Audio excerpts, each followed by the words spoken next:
El sonido de su llanto era lo que más me desconcertaba. No un sollozo contenido, de esos que habíamos compartido en funerales o ante malas noticias, sino un llanto ruidoso, casi teatral, que sacudía sus hombros bajo la suave luz de la lámpara de pie de nuestro salón en el piso de Chamberí. Álvaro, mi marido, el hombre que dirigía obras de millones con una firmeza inquebrantable, estaba hecho un guiñapo en el sofá de Chester, la cabeza entre sus manos bien cuidadas. No puedo, Mireia, no puedo hacerte esto, dijo, su voz rasgada por un quejido que me erizó la piel, pero no de compasión, sino de una alarma súbita y primitiva. Había llegado a casa con esa palidez de cartón piedra y los ojos hundidos, diciendo que eran los efectos de unas pruebas rutinarias. Ahora, 2 horas después, el drama se desarrollaba con la precisión de un reloj suizo. ¿Hacerme qué, Álvaro? Por el amor de Dios, ¿de qué hablas?, pregunté, acercándome. Olía a su colonia de siempre, a madera y ámbar, pero también a algo más,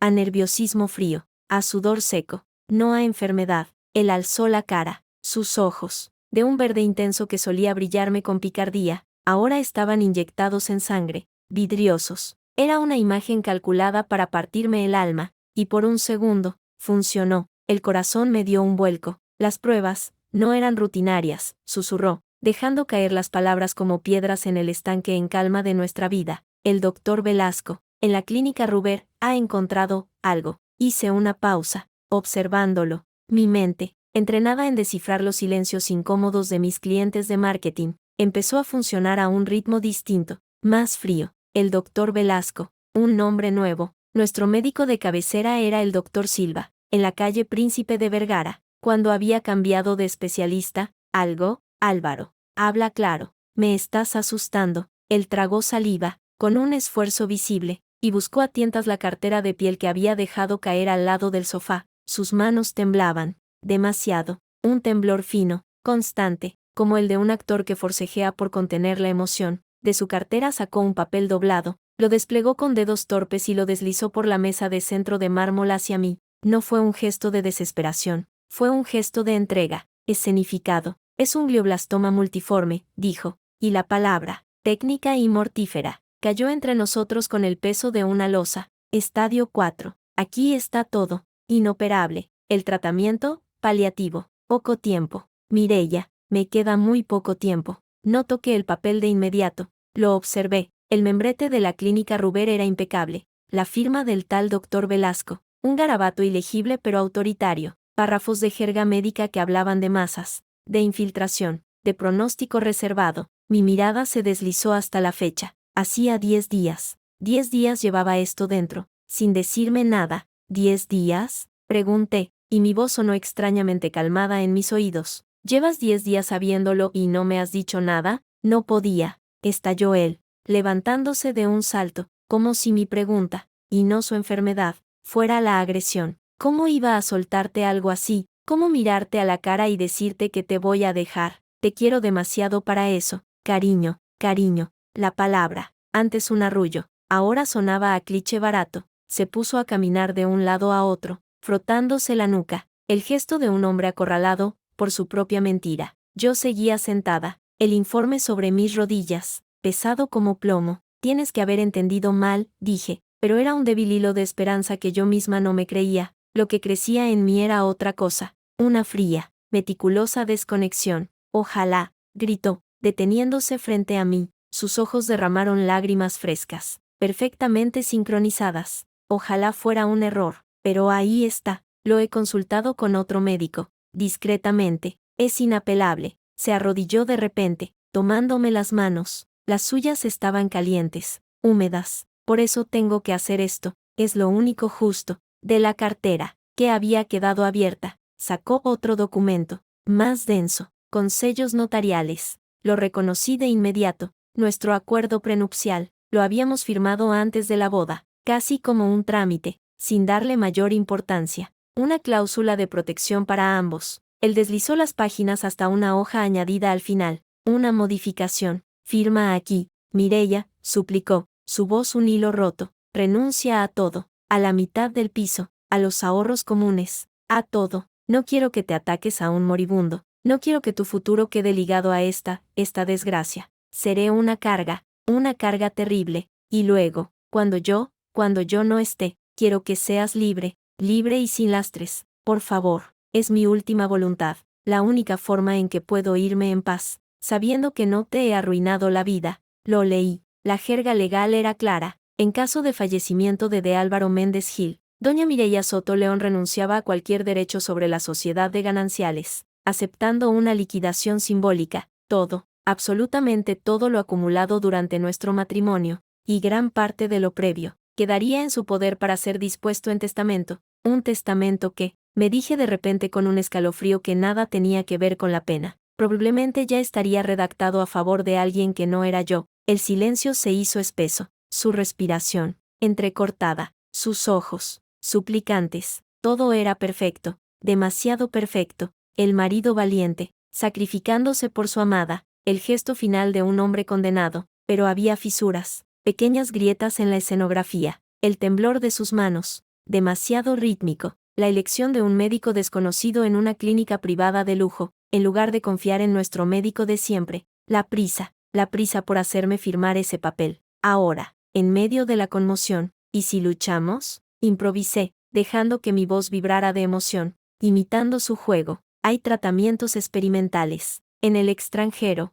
venderemos lo que haga falta. Este piso, lo que sea. No, casi gritó, y en su negativa había un destello de pánico real. Es inútil, solo alargaría el sufrimiento, y te dejaría en la ruina. No, mi amor, no. Apretó mis manos. La única manera de ayudarme es dejándome ir. Déjame ir con la conciencia tranquila. Firma, por favor. Miré su rostro, ese rostro que había amado, que había creído conocer. Vi las lágrimas, la desesperación coreografiada, y en lo más profundo de mí, algo se quebró para siempre. No mi corazón, sino mi fe, la fe en él, en nosotros, en todo. Hice lo que se esperaba de mí. Dejé que un sollozo escapara de mi garganta. Me llevé una mano a la boca. Asentí con la cabeza, un movimiento lento y abatido. Las lágrimas que brotaron de mis ojos eran reales, pero no eran por su enfermedad, eran por la muerte de algo que, al parecer, nunca había existido. De acuerdo, susurré, mi voz ahogada. Lo que tú quieras, Álvaro, lo que tú quieras. Firmé, Mireya Soto León. El trazo, inusualmente tembloroso, él sollozó, esta vez con lo que parecía alivio, y me abrazó con fuerza. Su cuerpo, fuerte y sólido, no parecía el de un hombre devorado por un tumor cerebral. Olía a su perfume, a mentira y a ambición. Gracias, murmuró contra mi pelo. Ahora puedo descansar. La función continuó. Hablamos, o más bien él habló, de poner sus cosas en orden, de disfrutar el tiempo que queda, de no querer que nadie más lo supiera. Por pena, yo asentía, mecánicamente, la mente a 1000 por hora, cuando dijo que estaba agotado, que necesitaba dormir. No puse objeciones. Ve a la cama, cariño. Yo subo en un rato, dije, acariciando su mejilla. Él me sonrió, una sonrisa triste y agradecida, y subió las escaleras arrastrando los pies. Un toque maestro. Esperé, escuché los ruidos de arriba, el agua correr en el baño, el chirrido de la cama. Luego, silencio, un silencio demasiado profundo, demasiado rápido, para alguien que acababa de recibir una sentencia de muerte. Me levanté, y en lugar de dirigirme a la cocina a preparar la tila que me temblaban las manos, me acerqué a la chaqueta que él había dejado descuidadamente sobre el respaldo de un sillón. La cartera aún estaba en el bolsillo interior. La saqué, latía con fuerza. Esto era una locura, esto era una invasión, esto era lo único que podía hacer. Dentro, entre tarjetas de crédito Black y recibos de restaurantes caros, estaba el original del informe médico, doblado en 4. Lo guardé en el bolsillo de mi pantalón. Luego, con movimientos silenciosos, cogí las llaves del coche y salí de casa. La noche de Madrid era fría y despejada. Conduje por la Castellana casi vacía, el informe ardiendo en mi bolsillo. No iba a la clínica Ruber, iba a un modesto consultorio en un edificio antiguo de la calle Príncipe de Vergara. Llamé desde el móvil mientras conducía.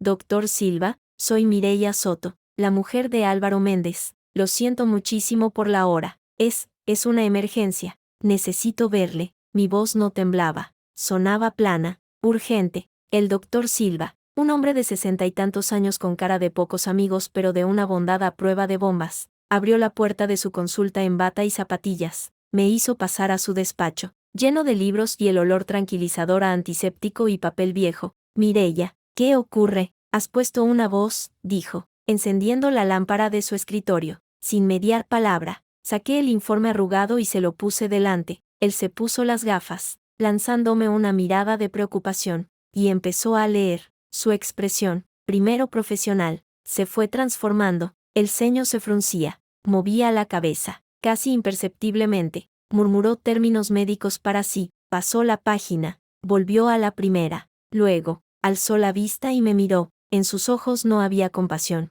sino perplejidad, y luego, una ira contenida, profesional. ¿De dónde has sacado esto, Mireia?, preguntó, su voz grave. De Álvaro. Es su diagnóstico, dice el doctor Velasco, de la clínica Ruber, que es un glioblastoma, estadio 4. El doctor Silva soltó un bufido seco, carente de toda elegancia, cogió el papel y lo agitó con desprecio. Esto es una farsa, una falsificación muy elaborada, pero una falsificación al fin y al cabo. El aire se me escapó de los pulmones. No fue un alivio, fue como caer al vacío. ¿Qué quiere decir? Quiere decir, dijo, señalando con un dedo regordete un párrafo, que aquí se habla de marcadores tumorales que no son específicos de glioma, sino da igual, son términos puestos a voleo para impresionar. La localización que describen, en el lóbulo frontal, con esa supuesta extensión, es incompatible con los síntomas que tendría tu marido. La última vez que le vi hace unos meses por una lumbalgia, estaba fuerte como un toro. Y esto, señaló el sello, es el sello del servicio de neurología. El doctor Velasco, si existe, es oncólogo médico, no neurólogo. Esto no se sostiene, ni médica, ni administrativamente. ¿Está diciendo que no está enfermo? La pregunta salió en un susurro. Estoy diciendo que este papel no diagnostica ninguna enfermedad real. Es ciencia ficción médica de muy mal gusto. Se quitó las gafas y me miró fijamente. Mireia, ¿qué está pasando? Y entonces se lo conté, todo, el llanto, la escena, la modificación del acuerdo prenupcial, su prisa, su sacrificio. Las palabras salían de mi boca como un torrente helado. El doctor Silva escuchaba, y su rostro se iba ensombreciendo más y más. Dios mío, murmuró al final, esto es monstruoso. ¿Qué hago?, pregunté, y por primera vez esa noche, mi voz reveló el desamparo, la rabia y el miedo que hervían dentro de mí. El doctor Silva se recostó en su silla, entrelazando los dedos sobre su bata. Lo primero, mantener la calma más absoluta. Él no puede saber que sospechas nada. Hizo una pausa, pensativo. Lo segundo, este informe, es una prueba, pero no suficiente. Es su palabra contra la mía, y él tiene este papel firmado por un supuesto especialista de una clínica prestigiosa. Sus ojos, sabios y cansados, se clavaron en los míos. Si él ha llegado a este extremo, es que quiere algo, y lo quiere rápido. Tienes que averiguar qué, y necesitas muchas más pruebas. Me devolvió el informe, aquel papel que minutos antes representaba una condena a muerte, ahora era un arma, una evidencia de traición. ¿Puedo quedármelo?, pregunté. Por supuesto, y si necesitas una valoración médica formal por escrito, desmontando punto por punto esta patraña, aquí estoy. Su mirada se suavizó. Ten cuidado, Mireia, un hombre que es capaz de esto, es capaz de cualquier cosa. El camino de vuelta a casa fue un viaje a través de un paisaje nuevo y hostil.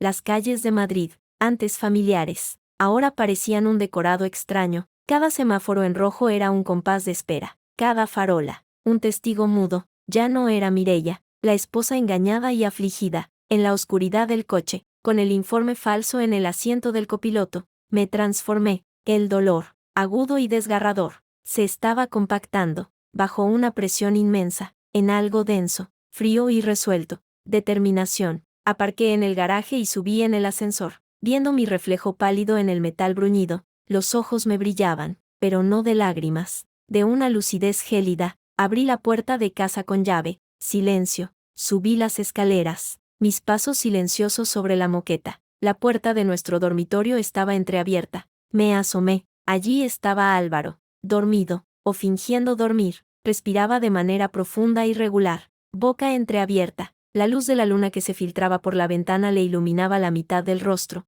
el rostro del hombre al que había amado, del hombre que había planeado despojarme, usando su propia muerte inventada como carnada. Me quedé allí, en el umbral, observándolo. Ya no sentía el impulso de acercarme, de acariciar su frente, de velar su sueño, solo observaba. como un entomólogo observa un insecto fascinante y venenoso. Me quité los zapatos, me desvestí en la penumbra y me deslicé en la cama. Al otro lado, lejos de su cuerpo, él giró, murmuró algo ininteligible y colocó un brazo sobre mi cintura, en un gesto posesivo, habitual. Su tacto, antes tan deseado, ahora me quemaba la piel a través del camisón. Permanecí inmóvil, mirando al techo. En mi mente, ya no había lugar para el duelo, solo había un plan, embrionario pero claro. Álvaro pensaba que había ganado, que yo, la ingenua Mireia, había tragado el anzuelo, la línea y el plomo, había firmado su liberación y mi ruina. Se equivocaba. Yo no había firmado mi sentencia, había firmado, sin saberlo,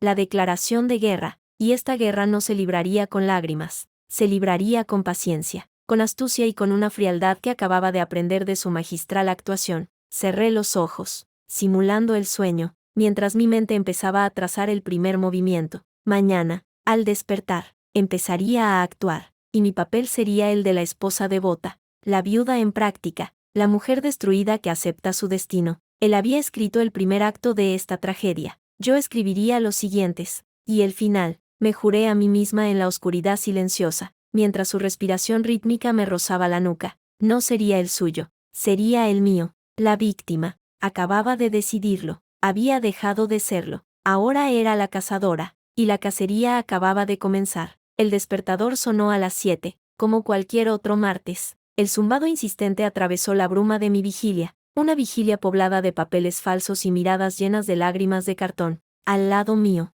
Álvaro se movió, gruñó y estiró un brazo para apagar el ruido. Su respiración volvió a ser profunda y pausada al instante, fingiendo. Yo sabía que también estaba despierto, evaluando mi reacción, midiendo el éxito de su función nocturna. Me giré hacia él, forzando mi rostro en una mueca de preocupación cansada. Le toqué el hombro, su piel cálida bajo la camiseta de algodón. Álvaro, susurré, haciendo que mi voz sonara ronca, quebrada por una noche de supuesto insomnio. ¿Cómo amaneciste? Él abrió un ojo, luego el otro. Una máscara de dolor resignado se deslizó sobre sus facciones con una facilidad que me hizo clavar las uñas en la palma de mi mano, escondida bajo las sábanas. ¿Cómo se puede, cielo?, murmuró, su voz grave, forzosamente débil, con la espada de Damocles sobre la cabeza. El amanecer no es precisamente esperanzador.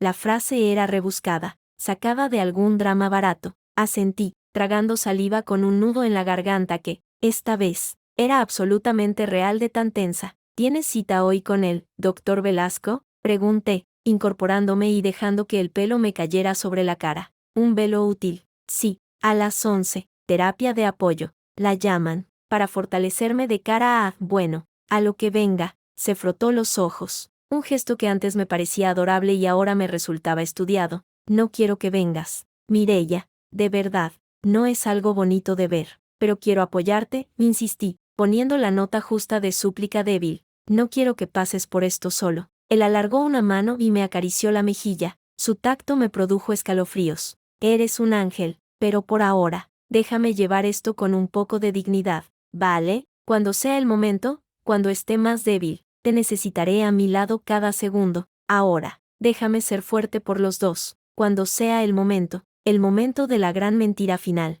Asentí, bajando la mirada, fingiéndome vencida. Como tú quieras. ¿Desayuno? Solo un café, por favor. No tengo hambre. Mientras preparaba el café en la cocina de diseño minimalista, de acero y madera clara que tanto le gustaba presumir, mi mente era un torbellino silencioso. Terapia de apoyo a las 11. Tenía una ventana pequeña y crucial. Él bajó, vestido con un traje caro, impecable, la corbata azul marino que le regalé por su cumpleaños. Se bebió el café de un trago, me dio un beso seco en la mejilla, su aliento olía a pasta de dientes, nada de los vómitos o la medicación que uno esperaría de un paciente en su estado, y salió con su maletín de piel, murmurando algo sobre reuniones rápidas antes de la cita. En cuanto la puerta se cerró, el aire de la casa pareció cambiar. La presión de su mentira se disipó ligeramente, dejando espacio para una concentración feroz. Apuré mi propio café, subí las escaleras de 2 en 2 y me encerré en el estudio que compartíamos.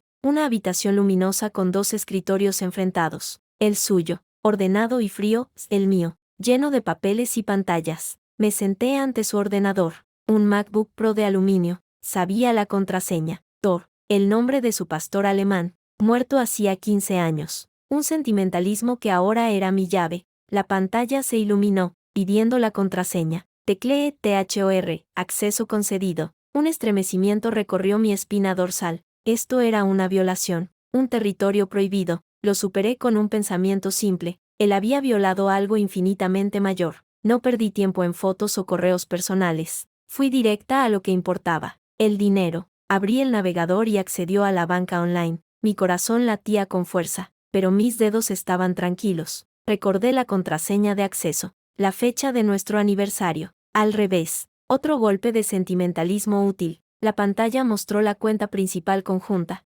movimientos normales, hipoteca, recibos, alguna transferencia a mi cuenta personal para gastos. Nada extraño, pero Álvaro no era tonto. Si había algo turbio, no estaría aquí. Busqué en los marcadores. Había uno llamado Inversiones. Pinché, me llevó a la página de acceso de otro banco, uno privado, de esos con logotipo discreto y clientes de alto patrimonio. El nombre de usuario estaba guardado. La contraseña, no. Probé varias combinaciones. Su lugar de nacimiento, el nombre de su madre, con números. Nada. Me detuve, respirando hondo. Miré alrededor. En su escritorio, bajo un pisapapeles de cristal, había un post-it amarillo con una serie de números que parecían un código de seguridad de oficina. No era eso, pero al lado, casi oculto por el borde del pisapapeles, había una nota escrita a mano, garabateada. Cita notario JL, 15.30 Modif, testamentaria, clave temporal, Sofía R. 2025, Sofía R. 2025. El aire se me heló en los pulmones. Sofía, la mujer de las fotos que aún no había visto, pero cuyo nombre ahora tenía, y 2025, el año pasado, clave temporal, no era la contraseña habitual, era una temporal, quizás para un acceso específico. Probé en el campo de la contraseña del banco privado, Sofía R. 2025. Una rueda de carga giró un instante eterno, luego, la interfaz cambió, acceso concedido. Dios mío, lo había conseguido. La pantalla mostraba el resumen de una cuenta a nombre de Inversiones Taurus, SL. Los movimientos eran escasos pero sustanciales. Transferencias entrantes mensuales desde la cuenta personal de Álvaro, de entre 5 y 8.000 euros. Y transferencias salientes, muchas, a joyerías, Cartier, Bulgari, a boutiques de moda de lujo, Loewe, Carolina Herrera, a hoteles de 5 estrellas, de Principal, Bless, y una transferencia recurrente, cada mes, a una cuenta personal a nombre de Sofía Roldán, pero había más. Una transferencia abultada, de 50.000 euros, hacía 3 meses, a un beneficiario llamado Clínica Ruber, Servicios Médicos. La descripción, honorarios consultoría Dr. E. Velasco. Allí estaba, el pago, la prueba tangible de la conspiración. No solo estaba manteniendo a su amante, estaba pagando a un médico para que firmara su sentencia de muerte falsa. Capturé pantallas de todo, guardando las imágenes en una memoria USB que saqué de mi bolso. Mi pulso era de acero. Ya no sentía miedo, sentía una rabia fría, metálica, que me daba una claridad absoluta. Desconecté, borré el historial del navegador, dejé todo exactamente como estaba. Tenía pruebas, pero necesitaba más. Necesitaba ver a esa mujer, necesitaba entender la magnitud. Saqué mi móvil y busqué en la agenda el contacto de Clara, mi mejor amiga desde la universidad, periodista de investigación para El Confidencial. Si alguien podía ayudarme a navegar estas aguas turbias, era ella. Marqué su número, sonó 2 veces antes de que su voz, áspera y directa como siempre, resonara al otro lado. Mire, a estas horas, no sueles ser madrugadora. ¿Problemas de campaña?, preguntó, refiriéndose a mi trabajo como directora de marketing. Clara, necesito verte, ahora. Es urgente, y es enorme. Mi voz no tembló, pero la gravedad debió de ser palpable. Hubo una pausa breve al otro lado, el ruido de fondo de una redacción desapareció. ¿Estás bien? ¿Es Álvaro? Su tono cambió al instante, de bromista a protector. No estoy bien, pero no es lo que él quiere que creas. ¿Puedo ir a tu casa? Ahora mismo. Ven, tengo café fuerte, y whisky, si hace falta. 20 minutos después, entraba en su ático en Malasaña, desordenado, lleno de libros y con las vistas más caóticas y honestas de Madrid. Clara, con su pelo corto y rebelde y unas gafas de pasta que le daban un aire de lechuza lista, me miró de arriba abajo y sin mediar palabra me abrazó con fuerza. Dime, ordenó, soltándome y señalando el sofá, lleno de cojines y periódicos. Y se lo dije, todo, desde las lágrimas de la noche anterior hasta el informe falso, desde la firma del prenupcial hasta las transferencias a Inversiones Toures y a Sofía Roldán. Le mostré las capturas de pantalla en mi portátil. Clara escuchó, sin interrumpir, mientras encendía un cigarrillo electrónico. Había dejado los de tabaco hacía un año, pero el gesto persistía. Su expresión pasó de la incredulidad a la furia sorda, y se asentó en una concentración profesional y gélida. Joder. Mire, murmuró al final, exhalando un vapor de menta. Esto es de juzgado de guardia, y de los buenos. Estafa emocional, falsificación de documento público, posible malversación de fondos gananciales, y esto de la clínica, soborno a un médico colegiado. Tela. Necesito saber más. Clara. Necesito saber quién es ella. Necesito fotos, pruebas de que están juntos, y necesito entender qué diablos es Inversiones Taurus. Clara asintió, ya con el móvil en la mano, tecleando rápidamente. Tengo un colega, Leo, es detective, pero de los discretos, de los buenos, hace trabajos para nosotros a veces, cuando las fuentes no quieren hablar. Es caro, pero es un hacha. Me miró. ¿Puedes permitírtelo? Puedo permitirme cualquier cosa con tal de hundir a ese hijo de puta, dije, y la crudeza de mis propias palabras me sorprendió incluso a mí. Bien, porque ese es el espíritu. Terminó de teclear. Le he mandado un mensaje. Vendrá en una hora. Mientras tanto, Sofía Roldán, dices. Sus dedos volaron sobre el teclado de su propio portátil, accediendo a bases de datos a las que solo los periodistas de investigación tienen acceso. A ver, Sofía Roldán.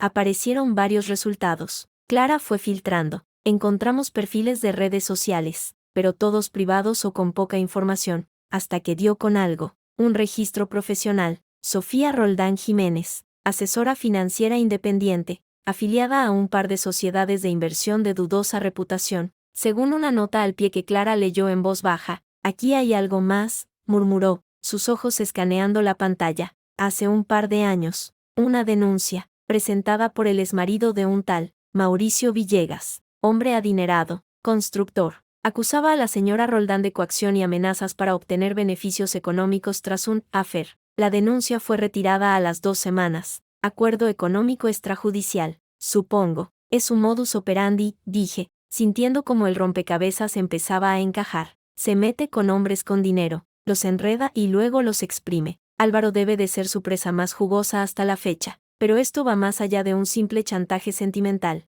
Miri, señaló Clara, señalando las transferencias a la clínica. Ella está metida en esto hasta el cuello. No es solo la amante, es la cómplice. Y ese tal doctor Velasco es la pieza que lo hace creíble. Necesitamos llegar a él, pero con cuidado. Un médico que se presta a esto tiene mucho que perder y no se va a dejar asustar fácilmente. Llamaron al timbre. Era Leo, el detective, un hombre bajo, de unos 50 años. Con aire de oficinista despistado y una mirada que, sin embargo, no se perdía ni un detalle. Clara le puso al corriente, de manera sucinta y profesional. Leo escuchó, tomó notas en una libreta diminuta, y cuando Clara terminó, asintió. Sofía Roldán, vive en un ático en la calle Jorge Juan, 76, muy lujoso, pero alquilado, a nombre de una sociedad. Puedo empezar la vigilancia esta tarde. Necesito fotos de ellos juntos, pruebas de la relación. Horarios. ¿Algo específico? Todo lo que puedas, dije yo, mi voz firme. Y necesito saber si él va a la clínica Ruber de verdad, o si esa es solo su coartada. Entendido. Leo hizo una pausa. Señora, esto puede volverse feo. Cuando la gente juega con estas cantidades de dinero y con estas mentiras, suelen no tener límites. Debe ser extremadamente cuidadosa. No confronte. No dé señales de que sabe nada. Siga el juego. Esa es la idea, dije. Después de que Leo se fuera, con un adelanto en efectivo que le di y sus instrucciones claras. Clara y yo seguimos trazando un plan. Tú sigue con el papel de esposa devota y destruida, me instruyó Clara, pero empieza a hacer preguntas, sutiles, sobre el tratamiento, sobre el dinero, sobre su testamento, ya que estamos. Aliméntale la arrogancia, que crea que te tiene completamente engañada y dominada. Yo voy a investigar a Inversiones Toures y a ver qué conexión tiene con el mundo de la construcción. Álvaro es arquitecto. Hay mucha pasta y muchas tramas sucias en ese mundillo. Asentí. El plan tomaba forma. Yo sería el cebo y la trampa. A la vez. Esa noche, Álvaro volvió a casa más tarde de lo habitual. Olía a café y a aire de la calle, no a hospital. Traía una bolsita de una farmacia. ¿Todo bien en la clínica?, pregunté, desde el sofá, donde fingía leer una revista. Largo y tedioso, suspiró, dejándose caer en un sillón con una teatral expresión de fatiga. Muchas pruebas, muchas charlas con el psicólogo de apoyo. Agotador. ¿No te dieron ninguna medicación nueva?, inquirí, con tono de preocupación inocente. Él se quedó un segundo en silencio, como si buscara la respuesta en un guión interno. Sí, pero es intravenosa. Me la ponen allí, para no tener que andar con viales y jeringuillas por casa. Sacó de la bolsa de la farmacia un frasco de pastillas. Esto solo es un complejo vitamínico, para las defensas. Tomé el frasco. Vitamina C 1000 miligramos. Las pastillas más inofensivas del mundo. Asentí, con una sonrisa triste. Tienes que mantener las fuerzas. Por mí. Me acerqué y le puse una mano en el brazo. Él la cubrió con la suya. Su piel estaba caliente, demasiado caliente para alguien tan débil. Una idea cruzó por mi mente, peligrosa, pero necesaria. Álvaro, dije, bajando la voz, como si me costara sacar las palabras. He estado pensando en lo del acuerdo prenupcial. Firmé porque no podía discutirte nada en un momento así. Pero ahora, con la cabeza más fría, ¿estás seguro de que es lo correcto? Quiero decir, si vendemos el piso para pagar tratamientos experimentales, o si al final necesitas cuidados paliativos caros, yo me quedaría sin recursos, sin poder ayudarte de verdad. Sus ojos se oscurecieron un instante, un destello de irritación, rápidamente disimulado tras una máscara de dolor. Cariño, justo por eso lo hice, para que no tengas que vender nada, para que tú te quedes con tu vida intacta. Mis ahorros, mis inversiones, están destinados a cubrir mis gastos, los últimos gastos. Su voz se quebró admirablemente. No quiero que un céntimo de lo que es nuestro, de lo que hemos construido, se desperdicie en una batalla perdida. Mis inversiones. Inversiones Taurus. Tragué saliva. Es solo que me siento egoísta, firmando eso mientras tú no eres egoísta, me interrumpió, apretándome la mano. Eres increíble. Estás siendo fuerte por los dos. Confía en mí, en mi último deseo. Confía en mí. Las palabras más vacías que había escuchado en mi vida. Asentí, bajando la cabeza para que no viera el odio en mis ojos. Tienes razón, perdona, es solo que, es muy duro. Lo sé, cielo, lo sé. Al día siguiente, mientras Álvaro salía temprano, a la obra, tengo que dejar todo atado para cuando no pueda, dijo con voz sombría. Recibí un mensaje de Leo, el detective. Objetivo entró en edificio Jorge Juan 76 a las 10:05, salió a las 13:20,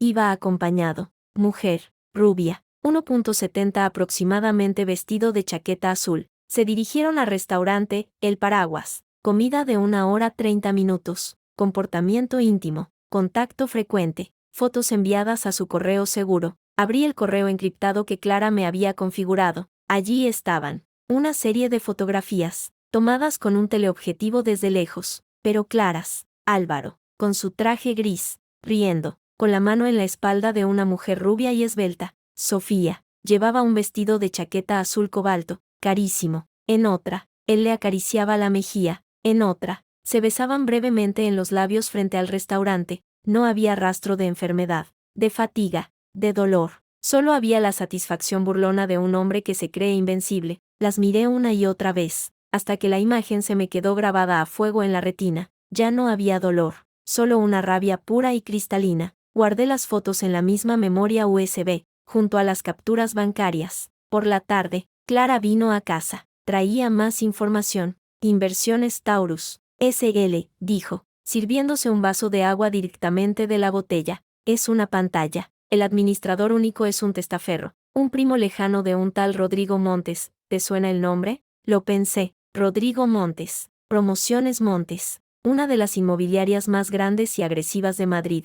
Rival directa de la firma para la que Álvaro trabajaba como arquitecto estrella. Es la competencia, dije, sintiendo que otra pieza del puzzle encajaba con un clic siniestro. Exacto, y por lo que he podido rastrear, a través de un amigo en Hacienda, Taurus ha estado adquiriendo terrenos justo en la zona donde la firma de Álvaro, Arquisfera, planeaba su próximo macroproyecto. Terrenos que de repente se volvieron inalcanzables o cuyos dueños misteriosamente se echaron atrás en las negociaciones. Álvaro está filtrando información, concluí, la verdad golpeándome con toda su crudeza. les está pasando datos confidenciales de su propia empresa a la competencia, a través de Taurus, y está usando el dinero de esa venta de información para mantener a su amante y pagar a un médico falso, todo al mismo tiempo. Se está quedando con mi dinero mediante el prenupcial, con el dinero de su empresa mediante la traición, y se monta una nueva vida con Sofía. Es un triple juego, asintió Clara, sus ojos brillando con la excitación del periodista que hueve una exclusiva, y la enfermedad falsa es la cortina de humo perfecta. Si lo descubren en la empresa, él dice que estaba desesperado por dinero para tratamientos.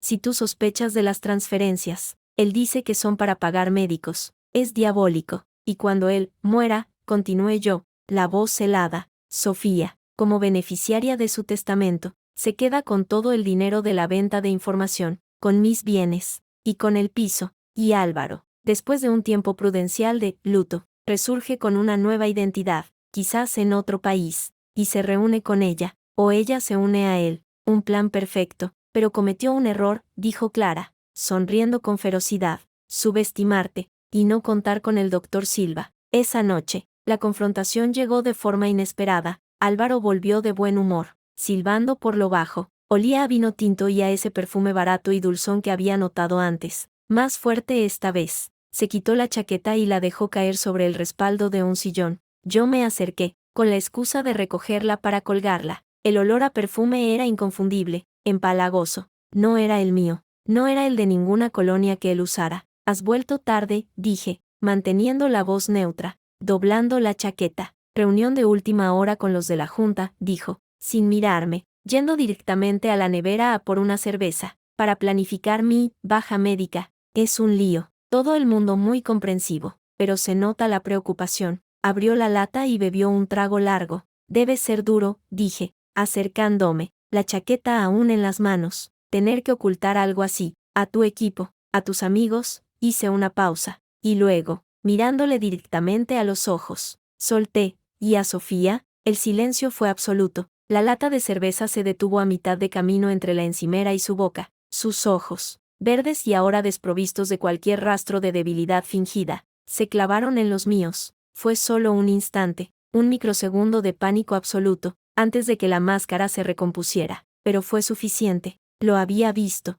¿Sofía?, preguntó, forzando un tono de desconcierto. ¿Sofía quién? Sofía Roldán, dije, y dejé que un matiz de curiosidad, no de acusación, se colara en mi voz. La asesora financiera, la de inversiones Taurus, la que te está ayudando con la gestión de tus activos. ¿Para cuándo? Dejé la frase en el aire, observando cómo palidecía ligeramente. Ah, Sofía, sí, claro, dijo, demasiado rápido, bebiendo otro trago de cerveza. Sí, es una crack. Me está ayudando a reestructurar los fondos, a preparar todo para el testamento, para que a ti no te caiga una carga fiscal grande. Es muy profesional. Huele a su perfume, dije, levantando ligeramente la chaqueta. Él se quedó paralizado. Luego soltó una risa forzada, incómoda. Bueno, sí, tuvimos una reunión hoy, en un café. Estaba muy concurrido. El olor a comida se le habrá pegado. ¡Qué tontería! Mire, claro, qué tontería, asentí, con una sonrisa que me dolía en los músculos de la cara. Solo era una curiosidad.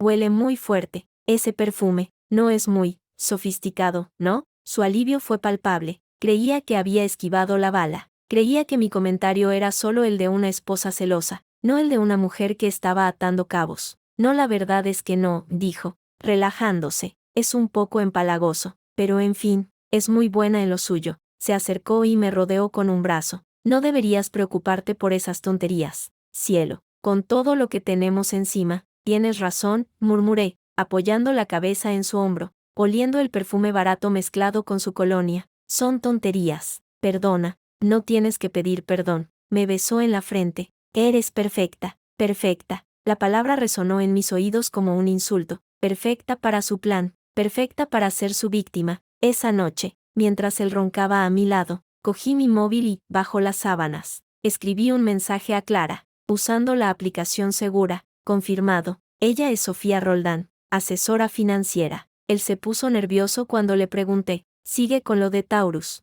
Necesitamos conectar a la clínica. La respuesta llegó al minuto. Leo la sigue a ella mañana. Yo sigo con el hilo de Montes. Ten cuidado, Miri, no levantes más sospechas. Él ya está alerta. Tenía razón. Había levantado la liebre. Ahora tenía que ser más cauta que nunca, pero también más audaz. Álvaro pensaba que yo era una mosca atrapada en su tela. Pero las moscas, cuando se sienten acorraladas, a veces pican, y yo estaba afilando mi aguijón. Al día siguiente, mientras Álvaro salía, supuestamente a otra sesión de apoyo en la clínica, yo hice mi primer movimiento ofensivo. Desde un cibercafé, usando una cuenta de correo anónima, escribí a la dirección de inversiones Taurus que había encontrado en los registros públicos. El mensaje era corto y anodino, como si fuera de un cliente potencial. Buenos días. Me han recomendado sus servicios para la gestión de un pequeño capital. Me gustaría tener una cita informativa. Atentamente, Luis García.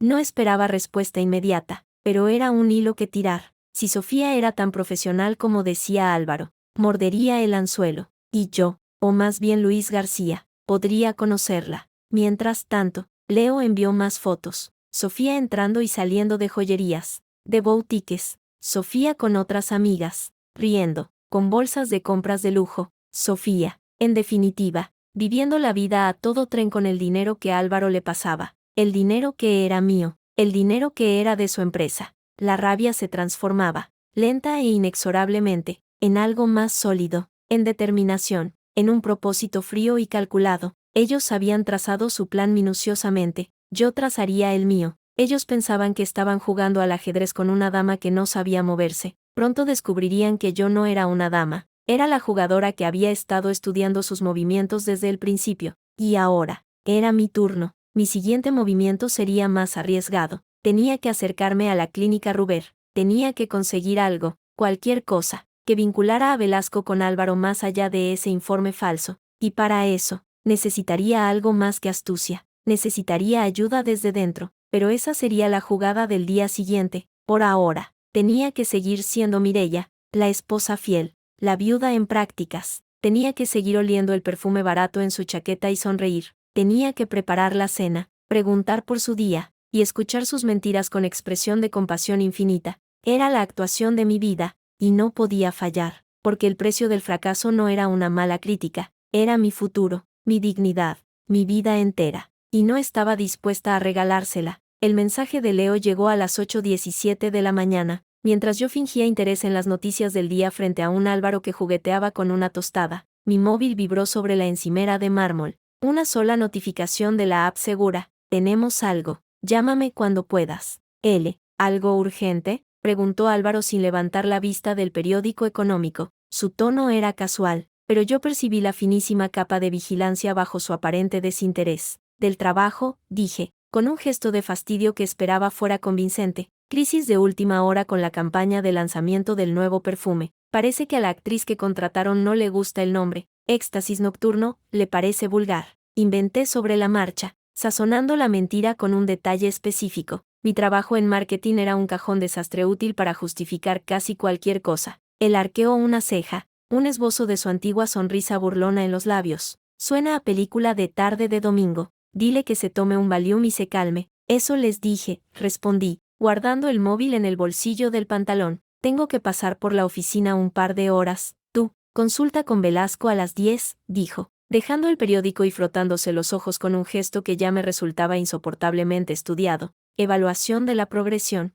Luego tengo que ir al notario. Cosas del testamento. Hizo una pausa, mirándome con esos ojos verdes que antes me parecían un océano y ahora solo un charco fangoso. Es duro, poner negro sobre blanco el final. Contuve el impulso de preguntarle si en ese testamento figuraba ya el nombre de Sofía Roldán como única beneficiaria. En lugar de eso, me acerqué y le puse una mano en el hombro. Lo que tú decidas, Álvaro. Siempre, ¿quieres que vaya contigo al notario? Para firmar lo que haga falta. El destello de pánico fue instantáneo. Un relámpago en su mirada. No hace falta. Son trámites técnicos, aburridísimos. Además, ya firmaste lo importante. Se levantó y me dio un beso fugaz en la mejilla. Ve a salvar tu campaña de perfume, yo me las arreglo. En cuanto la puerta se cerró tras él, la máscara de preocupación conyugal se desvaneció de mi rostro. Subí las escaleras corriendo. Me encerré en el baño y marqué el número de Leo desde la app segura. Dígame, contestó su voz, siempre neutra, siempre profesional.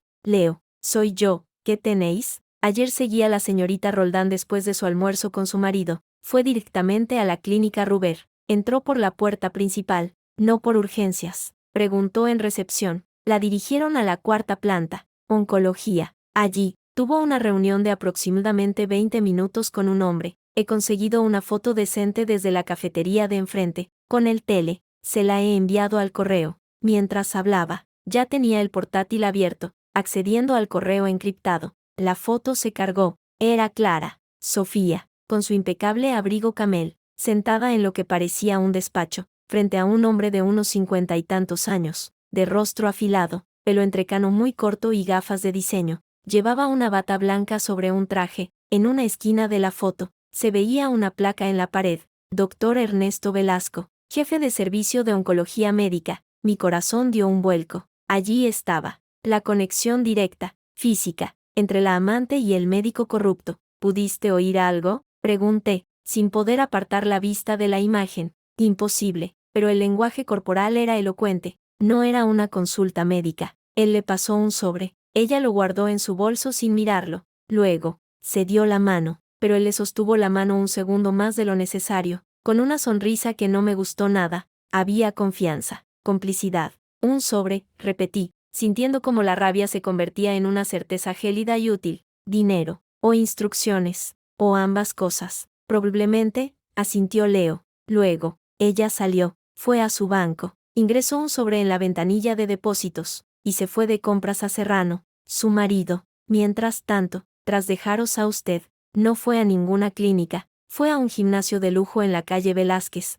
Estuvo 1 hora y media. Luego, se reunió con un hombre en el restaurante Club 31. Aquí viene lo interesante. He identificado al hombre. Es Rodrigo Montes. El nombre resonó en la quietud del baño. Rodrigo Montes, el tiburón inmobiliario, el dueño de Promociones Mantisi, a través de Testaferros, de Inversiones Taurus. ¿Pudiste escuchar algo? A distancia, con equipo direccional. Fue arriesgado, pero valió la pena. Su marido le pasó una memoria USB. Montes le dio un sobre, también grueso. Su marido dijo, es la última entrega, los planos definitivos del proyecto Nexus. Con esto, vosotros podréis presentar vuestra oferta a la comunidad con 2 meses de ventaja. Mi precio ha subido. Montes respondió, el dinero no es problema, siempre que la enfermedad siga siendo tu coartada perfecta. Rieron. Luego, su marido dijo algo que no pude captar bien, pero creo que mencionó el nombre de Velasco. Dijo algo como, Velasco tiene la parte clínica bajo control, pero es un avaricioso. Habrá que pagarle un extra por el certificado de defunción cuando toque. Sentí un mareo. No era solo una estafa, era un plan a largo plazo, meticuloso, que incluía mi despojo, la traición a su empresa y, finalmente, su propia muerte falsa. Un certificado de defunción. Querían que Álvaro Méndez desapareciera legalmente, para renacer en otro lugar con otra identidad, probablemente con el dinero de Montes y con Sofía. Necesito esa grabación, Leo, y todas las fotos. Necesito copias físicas. Ya las tiene en el buzón de correos que me indicó, en la estación de Atocha. Llave 743. Todo está ahí, fotos, transcripción, y un archivo de audio limpio. Eres un ángel. Sigue con ella, y con Montes, si puedes, pero con mucho cuidado. Entendido. Cuidado usted también, señora Soto. Esto huele a algo muy grande y muy sucio. Colgué. Me apoyé en el mármol frío del lavabo, mirando mi reflejo en el espejo. La mujer que me devolvía la mirada tenía los ojos rodeados de sombras, pero brillaban con una determinación que yo no conocía. Ya no era solo mi batalla, era algo mayor, y eso me daba una ventaja. Podía usar palancas más grandes. Llamé a Clara. Contestó al primer tono, con el ruido de una redacción de fondo. Mire, tengo 5 minutos. Estoy a punto de publicar una exclusiva sobre fondos buitre. Es más grande de lo que pensábamos. La interrumpí, y le solté en 2 minutos lo que Leo me había contado, incluyendo el nombre de Rodrigo Montes y la mención al certificado de defunción. Del otro lado de la línea solo se oyó, por un momento, el leve tecleo de su ordenador, que cesó de repente. Joder, murmuró Clara, y su voz había perdido todo rastro de su habitual sarcasmo. Esto es una trama de las gordas. Traición industrial, estafa, soborno a funcionario público, un médico de la pública. Si Velasco ejerce también en la seguridad social, falsificación de documento público, y ahora, conspiración para simular una muerte. Esto es delito penal de los serios. ¿Tienes la grabación? La tendré en 1 hora. Perfecto. Yo he estado investigando a Montes. Es un tipo con muchos enemigos y muchas denuncias por prácticas mafiosas, pero nada le ha llegado a tocar. Es como el teflón. Tener una grabación de él conspirando con un arquitecto para robar planos, eso es dinamita. Miri, dinamita pura. No quiero dinamita aún, dije, pensando rápido. Quiero usar esto para asfixiarles, poco a poco. Si publicas algo ahora, Montes y Álvaro se cerrarán en banda, destruirán pruebas y Velasco huirá. Quiero que se sientan seguros, que sigan adelante con su plan, para poder pillarles con las manos en la masa en el momento exacto. Clara emitió un sonido de aprobación. Esa es mi chica. Pensamiento estratégico. Bien, entonces, ¿cuál es el siguiente movimiento? Necesitamos el historial médico real de Álvaro, una prueba de que Velasco ha falsificado su expediente. Eso, unido a la grabación, es un caso de soborno médico irrefutable, y para eso, necesitamos a alguien dentro de la clínica. ¿Tienes algún contacto? Pregunté, aunque ya sospechaba la respuesta. Tengo una fuente, una enfermera. Se llama Lucía. Trabajó en la Ruber, en oncología, hasta hace 6 meses. Renunció porque no soportaba las prácticas de Velasco. Dijo que había visto cosas irregulares, facturaciones fantasma, tratamientos innecesarios a pacientes ricos, y alguna que otra reunión turbia con personas que no parecían familiares. Le pagaré, por una suma razonable. Nos conseguirá una copia del historial real de Álvaro. Si es que existe, hazlo, dije sin vacilar. Paga lo que haga falta. Yo te lo devuelvo. No hablamos de eso. Hablamos de darle su merecido a ese cabrón. Te llamo cuando tenga noticias. La mañana se me pasó en un estado de tensión productiva. Fui a la oficina. Sí, pero solo para mantener las apariencias. Desde mi despacho, con la puerta cerrada, seguí tirando de hilos, usando la identidad falsa de Luis García. Recibí una respuesta de Inversiones Taurus. Estimado señor García, agradecemos su interés. La señora Roldán puede recibirle el jueves a las 12 en nuestras oficinas, calle Génova, 25, tercero cha. Por favor, confirme su asistencia. Confirmé. No tenía intención de ir, pero quería que Sofía tuviera el jueves ocupado. Era una pequeña jugada, casi insignificante, pero cada grano de arena contaba. Por la tarde, recogí el sobre de la taquilla de Atocha. Era más grueso de lo que esperaba. Fotografías nítidas de Álvaro y Sofía, de Sofía y Velasco, de Álvaro y Montes, y una memoria USB. La conecté a mi portátil, con los auriculares puestos. La voz de Álvaro, clara y desprovista de cualquier rastro de la debilidad que fingía conmigo, hablando de planos, de precios, de su enfermedad como coartada. La voz de Montes, grave y con un deje arrogante. El dinero no es problema, siempre que la enfermedad siga siendo tu coartada perfecta. Y luego, la risa, una risa cómplice, de hombre a hombre, que me hizo estremecer de asco y de ira. Guardé el sobre en la caja fuerte de mi despacho, detrás de unas carpetas de proyectos viejos. Era mi tesoro de guerra. A las 6, Clara llamó. Quedamos con Lucía. A las 8, en el café La Esquina del Real, junto a la ópera. Es discreto. Ven tú sola. Yo ya estoy aquí. El café era uno de esos locales antiguos, con espejos oscuros y olor a café de puchero. En un reservado del fondo, Clara estaba con una mujer menuda, de unos 40 años, con cara cansada y ojos que parecían haber visto demasiado. Lucía, Mireia, Lucía, Lucía, Mireia, presentó Clara, sin rodeos. Lucía trabajó con Velasco 3 años. Lucía me saludó con una inclinación de cabeza, nerviosa. Sus manos jugueteaban con una servilleta de papel. Clara me ha contado algo de tu situación. Lo siento mucho. Yo también lamento lo que tuvo que ver trabajando con ese hombre, dije, y mi sinceridad pareció tranquilizarla un poco. Velasco no es un médico, dijo Lucía, bajando la voz. Es un comerciante. Vende esperanzas a los ricos y tratamientos carísimos e innecesarios a la seguridad social. Tiene un doble registro. Uno, el oficial, informatizado, con diagnósticos inflados y terapias de oro. Otro,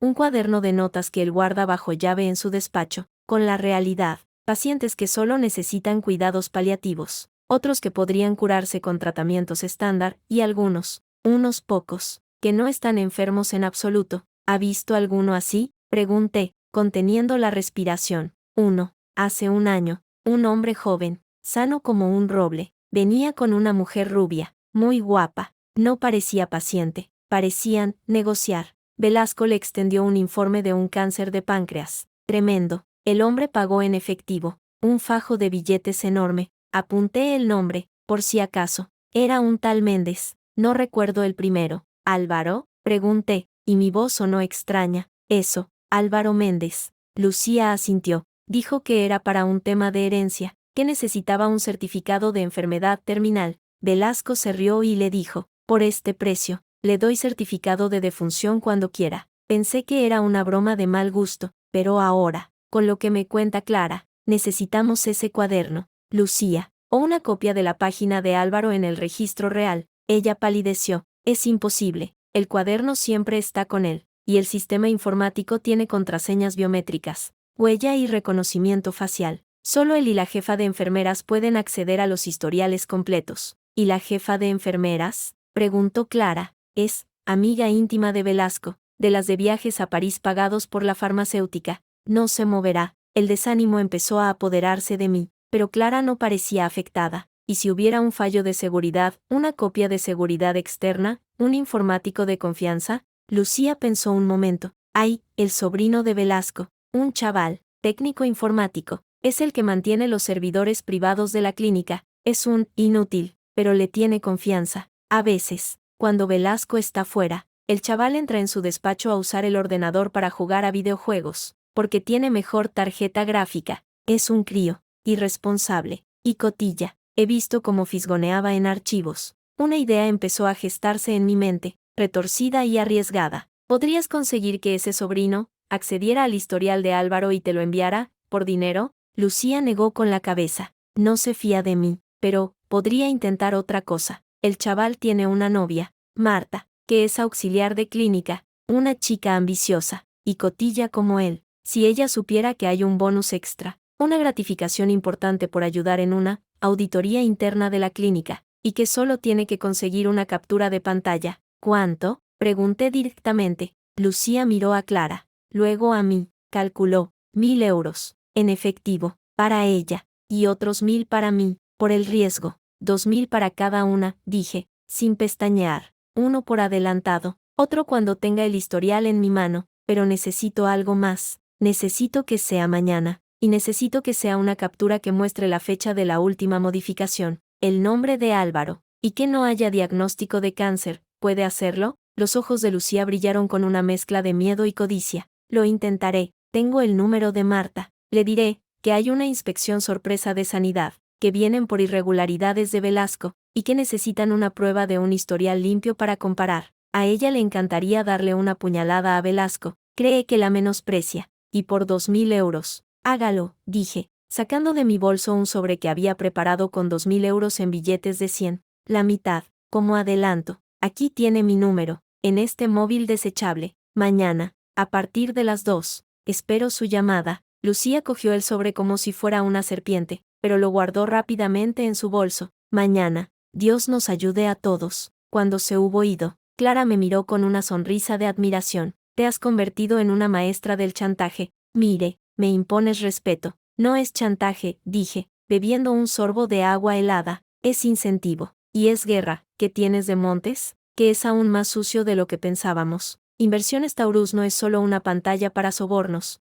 es un vehículo para blanquear dinero de procedencia dudosa, posiblemente de contratos públicos amañados, y hay un hilo que lleva hasta ciertos políticos de la comunidad. Esto, si lo destapamos bien, es un terremoto. Guárdate todo eso, le dije, por ahora. Solo necesitamos lo de Álvaro. Lo demás es para más adelante. Esa noche, Álvaro volvió a casa más tarde aún, pasadas las 10. Olía a humo de puro y a whisky caro, no a medicinas. Traía un ramo de flores, lirios blancos, mis favoritos. El gesto era tan cínico que casi me atraganto. Para ti, dijo, con una sonrisa cansada, por aguantar a un marido tan complicado. Son preciosos, murmuré, oliéndolos. Su fragancia, antes deliciosa, ahora me resultaba nauseabunda. ¿Cómo fue el día? Largo, agotador. Velasco dice que la cosa va rápido, más rápido de lo esperado. Dejó caer las palabras como piedras. Observando mi reacción, interpreté el papel a la perfección. Dejé caer el jarrón que estaba llenando en la cocina.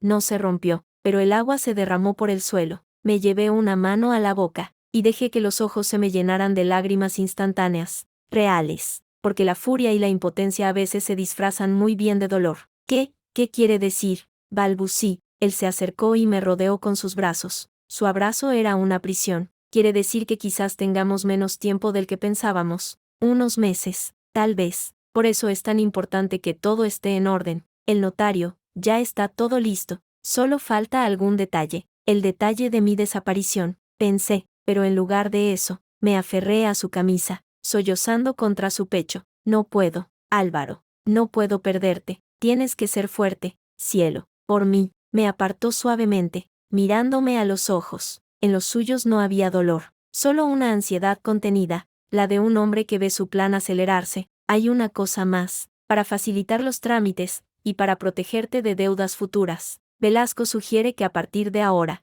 las facturas médicas, que serán astronómicas, las pague yo directamente desde una cuenta a mi nombre. Nuestra cuenta conjunta, quizás sería mejor trasladar la mayor parte de tus fondos a una cuenta a tu nombre, para que no quede vinculada. Yo te daré una tarjeta de una nueva cuenta para los gastos de la casa. Ahí estaba, el movimiento final para vaciar nuestra cuenta común, dejándome solo con mis ahorros, que probablemente no eran tantos, mientras él canalizaba todo hacia Touresy. De ahí, a Sofía y a su nueva vida. Tragué saliva, fingiendo confusión. Pero, ¿no es más complicado? Yo puedo pagar las facturas. No me importa. No. Su voz fue más cortante de lo que pretendía. Se suavizó al instante. Quiero decir, no cielo. No quiero que veas esos números. Que te torturen. Déjame a mí esa carga. Tú solo preocúpate de estar a mi lado, ¿vale? Mañana vamos al banco y lo arreglamos. Como tú digas, susurré, bajando la cabeza en un gesto de sumisión que me sabía a él.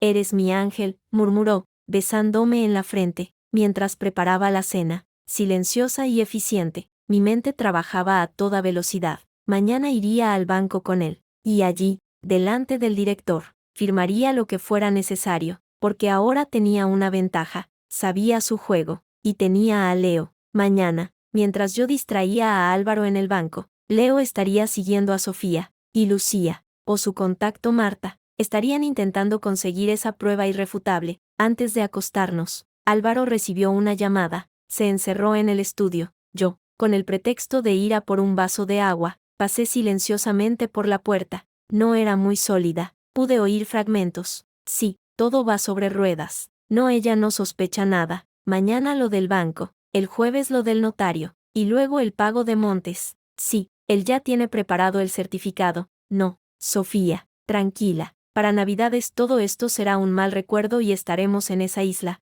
Te quiero. Colgó. Oí sus pasos acercarse a la puerta. Me apresuré a llegar a la cocina, llenando el vaso con mano temblorosa, pero no de miedo, sino de una emoción nueva, salvaje, la anticipación. Tenían un calendario. Mañana, el banco. Jueves, el notario. Luego, el pago de Montes, y el certificado de defunción. Listo. Y para Navidades, en una isla, con Sofía. Cuando volvió a la cama, yo ya estaba acostada, de espaldas a él. Se acurrucó contra mí, su brazo pesado sobre mi cintura. Para Navidades todo esto será un mal recuerdo. Su frase resonaba en mi cabeza. Tenía razón. Para Navidades, esto sería un mal recuerdo. Para él, para ella, para Velasco, para Montes. Porque yo me aseguraría de que la única isla a la que fueran fuera una de cemento, con barrotes. Cerré los ojos. No para dormir, sino para repasar mentalmente cada movimiento del día siguiente. Era mi turno, y esta vez, no iba a fingir debilidad, iba a fingir sumisión, mientras afilaba cada una de mis armas. La cacería, como le había dicho a Leo, acababa de comenzar, y yo ya había olido la sangre. La llamada de Lucía llegó a las 14:17, justo cuando yo salía de la ducha. La voz de la ex enfermera sonaba a la vez excitada y aterrorizada. Lo tengo. Es una captura de pantalla completa del historial interno. Fecha de última actualización. Ayer. Diagnóstico principal. Dolor lumbar inespecífico. Recomendación. Fisioterapia. No hay rastro de cáncer. De glioblastoma. De nada. En observaciones pone, paciente revisado a petición propia. Sin hallazgos patológicos. Próxima revisión. 1 año. Lo he enviado a tu correo seguro. ¿Y Marta? Pregunté, secándome el pelo con una toalla. Los 2.000 euros la han convertido en la chica más discreta del mundo. No dirá ni pío, pero tengo otra cosa.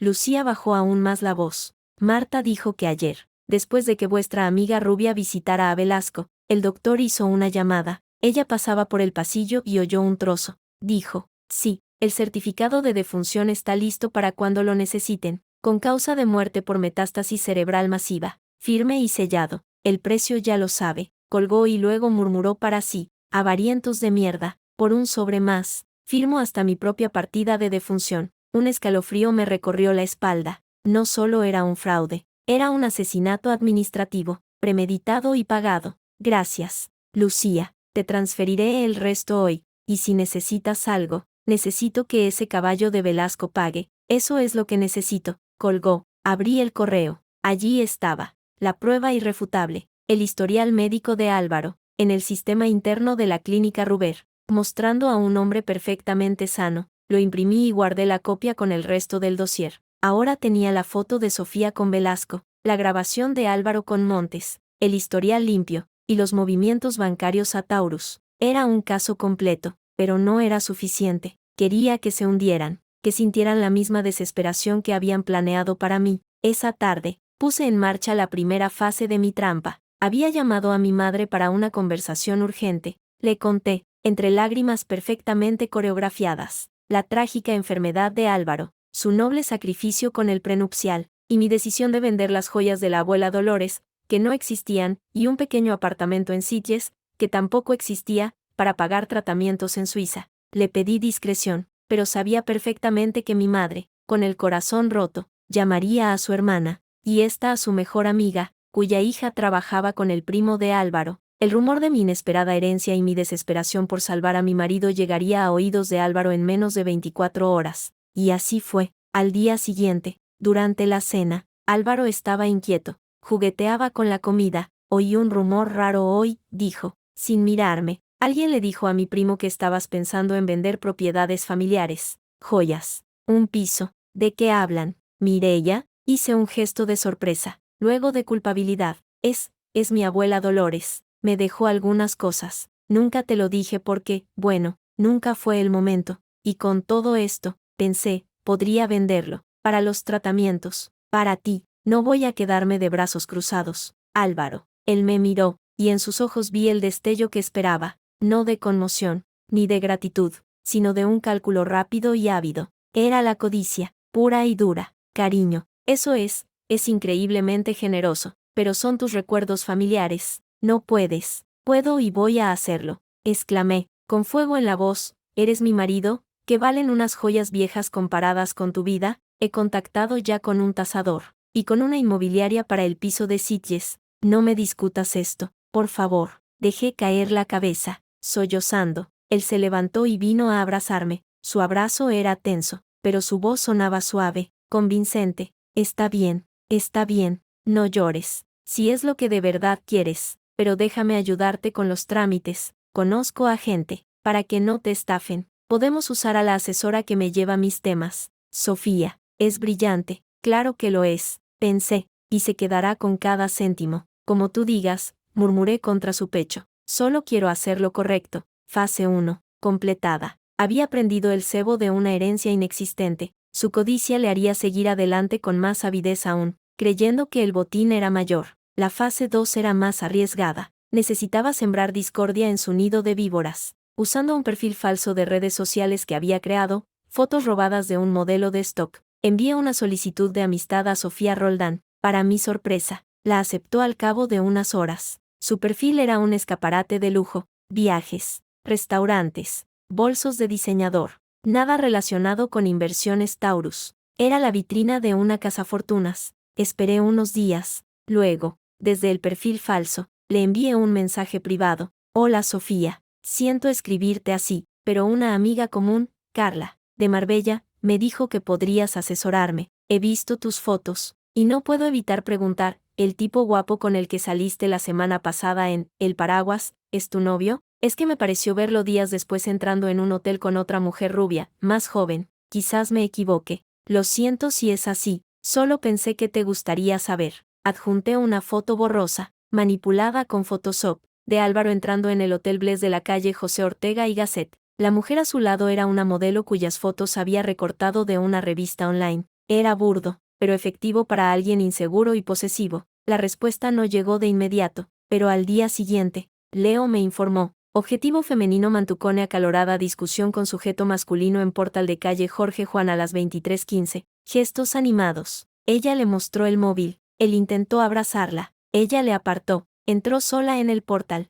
Él se quedó fuera, haciendo una llamada, visiblemente irritado. Se fue tras 10 minutos. Una sonrisa fría se dibujó en mis labios. La semilla de la desconfianza estaba plantada. La fase 3 requería una audiencia más amplia. La familia. Álvaro tenía una cena familiar con sus padres, sus hermanos y sus parejas ese fin de semana. Sería el escenario perfecto. Me vestí de negro, un negro discreto pero elegante, como un presagio. Me puse muy poca cara, resaltando las ojeras que, por suerte, eran muy reales tras semanas de estrés. La cena, en la casa de sus padres en La Moraleja, fue tensa desde el principio. Sus padres, Paloma y Gonzalo, me abrazaron con una compasión que me partió el corazón. Porque era genuina, ellos creían la mentira, se notaba en sus ojos hinchados, en la forma en que Paloma me acariciaba la mano. ¿Cómo sigue, hijo?, preguntó Gonzalo, con voz ronca, mientras servía un Rioja. Álvaro adoptó su pose de mártir resignado, luchando, padre, día a día. Los tratamientos son duros, pero Mireia es mi roca. Me tomó la mano sobre el mantel, yo le sonreí, con los ojos brillantes. Hablando de eso, dije, en un momento de silencio, haciendo que mi voz temblara apenas lo justo, quiero darles las gracias, a todos, por estar ahí, y quiero que sepáis que voy a hacer todo lo posible, todo. He decidido vender todo lo que tengo de valor, las joyas de mi familia, un pequeño patrimonio, lo que sea, para costear lo que haga falta, clínicas en el extranjero, terapias experimentales. No voy a rendirme. Dejé que una lágrima solitaria recorriera mi mejilla. Paloma sollozó. Gonzalo se enjugó los ojos con la servilleta. Eso no es necesario. Hija, dijo Gonzalo, con voz quebrada, nosotros podemos. No, corté, con fuerza, mirando directamente a Álvaro. Es mi responsabilidad, mi marido, mi vida. Firmé ese acuerdo prenupcial porque él me lo pidió, para proteger mi futuro, pero mi futuro está con él, con o sin dinero. El silencio en la mesa era absoluto. Los hermanos de Álvaro miraban al plato, conmovidos.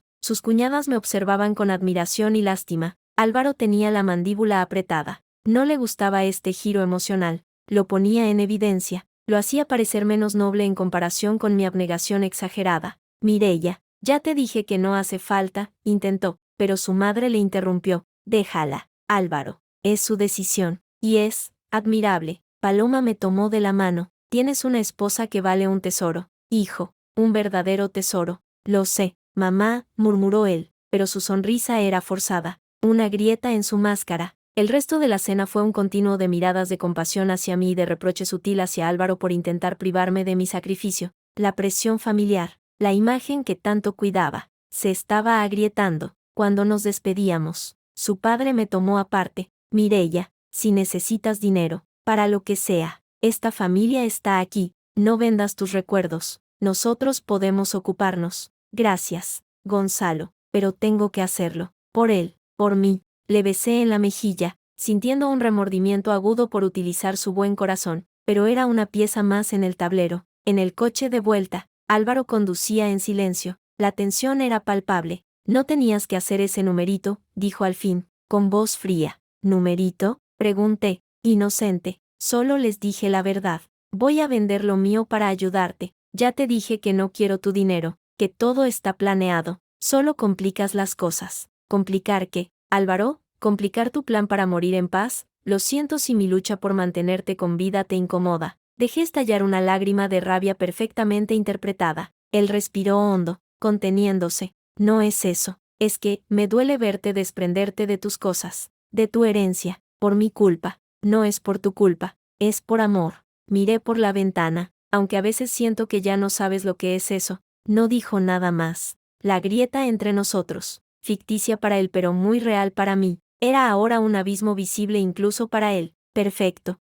La fase final, la más arriesgada, requería mi ausencia. Unos días después, mientras desayunábamos, solté la bomba. Voy a irme unos días a San Sebastián. Él casi escupe el café. ¿Qué? ¿Por qué? Clara tiene una casa allí. Necesito pensar, respirar. Este aire en Madrid me ahoga. Ver tu sufrimiento cada día. La impotencia. Necesito fuerza para la última batalla. Álvaro. Solo una semana. Le toqué la mano. Te haré videollamadas cada día, pero necesito esto, para no desmoronarme del todo antes de que te vayas. Su mente trabajaba a toda velocidad.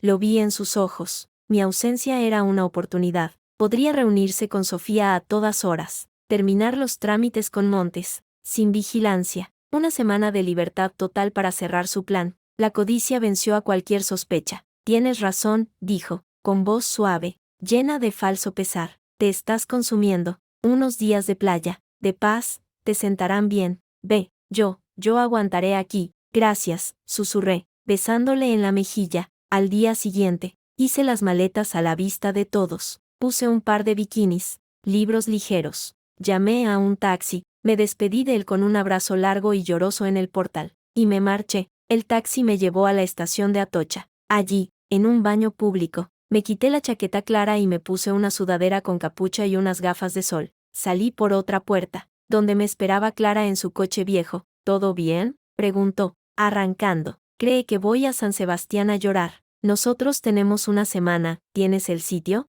Un apartamento turístico en Embajadores, pagado en efectivo con un nombre falso, a nombre de tu prima argentina. Nada que te vincule. Y Leo ya está sobre ellos. Álvaro, en cuanto tu taxi desapareció, llamó a Sofía. Quedaron en una hora en el ático. Perfecto. Vamos a trabajar. Los siguientes días fueron un frenesí silencioso. Desde el pequeño apartamento, con el portátil y varios móviles desechables, Clara y yo coordinamos el asedio final. Leo nos proporcionaba informes constantes. Álvaro y Sofía eran inseparables. Comían en los restaurantes más caros. Iban de compras. Ella lucía un bolso de Loewe nuevo. Él se compró un reloj que brillaba incluso en las fotos pixeladas de Leo. Visitaban a Velasco. Se reunían con Montes. Todo estaba acelerándose. Mi trabajo fue minucioso. Con la ayuda de un contacto hacker de Clara, un tipo tímido al que llamaban cripto y al que pagamos con bitcoins, conseguimos acceso al correo electrónico corporativo de Inversiones Taurus. Allí encontramos el hilo completo,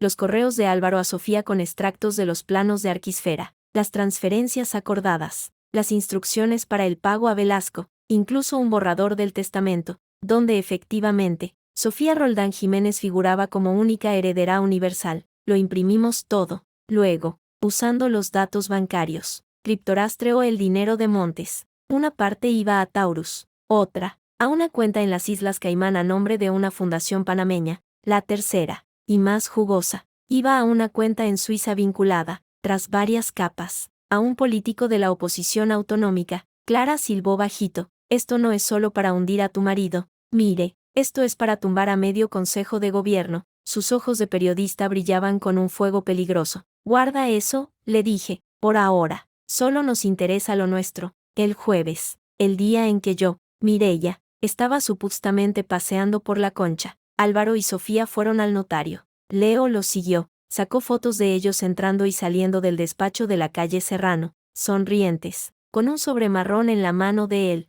Luego, fueron a celebrarlo a Sant Celoni, la cuenta de la cena, según la foto que Leo hizo al ticket que dejaron descuidado en la mesa, ascendió a 620 euros. Esa noche, desde mi escondite, llamé al móvil de Álvaro. Contestó a la tercera, con ruido de copas y música de fondo. «Cielo, ¿todo bien?», pregunté, con voz cansada. «De playa». «Sí, aquí, descansando, un poco cansado. ¿Y tú, cómo está San Sebastián?». «Lluvioso, pero el aire me sienta bien. Te echo de menos». Forcé un sollozo. «Yo también a ti, pero date este tiempo. Te lo mereces». Su voz era distante, apresurada. «Oye, cielo, me están llamando del trabajo. Una emergencia con unos planos. Ve, no te preocupes, te quiero». «Yo también», colgó. Clara, que escuchaba en altavoz, puso los ojos en blanco. «Una emergencia con unos planos. En Sant Celoni, tiene cojones». El sábado, llegó la pieza final. Leo informó de que Álvaro se había reunido con Montes en el mismo restaurante Club 31. Montes le había entregado una maleta pequeña, rígida. Álvaro, tras la reunión, fue directamente al ático de Sofía. Leo, arriesgándose mucho, logró posicionarse en el edificio de enfrente con una cámara de largo alcance. A través de la ventana del salón, vio cómo Álvaro abría la maleta sobre la mesa. Estaba llena de fajos de billetes de 500 euros. Sofía aplaudió, eufórica. Luego, Álvaro sacó un documento con un sello oficial y se lo mostró. Era el certificado de defunción, firmado por el doctor Velasco. Se abrazaron y brindaron con champán. Leo hizo fotos. No eran perfectas, pero se veía la maleta de dinero, el documento con el sello, sus caras de triunfo. Era la prueba definitiva de la conspiración. Esa noche, en el apartamento de embajadores, Clara y yo extendimos todas las pruebas sobre la mesa del comedor: fotos, transcripciones, correos, historial médico, capturas bancarias, el testamento, y ahora, las fotos del certificado de defunción y el dinero. Era un mosaico completo de traición, estafa y premeditación. Es hora, dije, mi voz sonando extrañamente calmada en la habitación silenciosa. ¿Del todo?, preguntó Clara. No, del fin de su juego. Mañana vuelvo a casa. Y el lunes. Se levanta el telón. Clara sonrió. Una sonrisa de loba. ¿Necesitas que vaya contigo? No, esto es algo que tengo que hacer sola. Pero quiero que estés cerca. Y quiero que, cuando yo te dé la señal, llames a tu contacto en la comisaría de la Guardia Civil de Delitos Económicos, y a tu redactor jefe. Tienes la exclusiva de tu vida, sobre la trama de Montes y el político. ¿También?, preguntó, esperanzada. Sobre todo, pero con timín. Primero, mi drama. Luego, el terremoto. El domingo por la tarde, tomé un taxi a las afueras de Chamberí, caminé unas calles con mi maleta, y entré en mi portal como si volviera de un viaje agotador. Subí en el ascensor, respirando hondo. La puerta de mi casa, nuestro piso, me pareció la entrada a un escenario, el escenario del acto final. Abrí la puerta, olía a limpio, a ambientador, y a ese perfume barato, que ahora flotaba,